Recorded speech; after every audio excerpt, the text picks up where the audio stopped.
ડાંગ આરોગ્ય વિભાગના આઉટસોર્સ કર્મચારીઓ સાથે છેતરપિંડી કરવામાં આવી। કોન્ટ્રાક્ટ રિન્યુ કરવાના બહાને એજન્સી ઓફિસે બોલાવ્યા, ખાતામાં 52,000 જમા કરાવી પરત પડાવી લીધાનો આરોપ અહીં કરવામાં આવ્યો છે। નાણાં પરત નહીં આપનારને નોકરીમાંથી કાઢી મૂકવાની ધમકી આપી આશરે 100 જેટલા કર્મચારીઓ સાથે છેતરપિંડી થયાની આશંકા।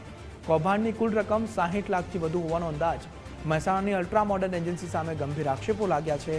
ફરિયાદ મળતા જિલ્લા આરોગ્ય અધિકારીના તપાસના આદેશ।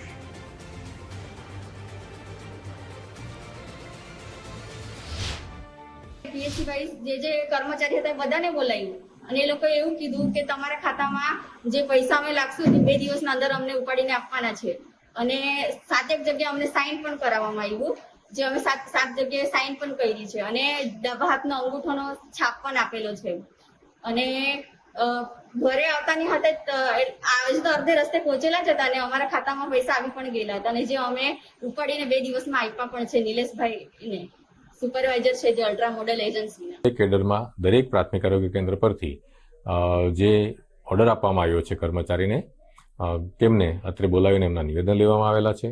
નિવેદન લાવીને એના પછી જે કંઈ સાચી હકીકત હશે તે સરકાર આગળ પ્રસ્તુત કરવામાં આવશે અને તે બાબતનો અહેવાલ પણ સરકારમાં રજૂ કરવાનો થશે। આઉટસોર્સથી લગભગ 100ની ઉપર જેટલા કર્મચારીઓ અત્રે અલ્ટ્રા મોડર્ન એજન્સીમાંથી નિમણૂક આપવામાં આવેલી છે।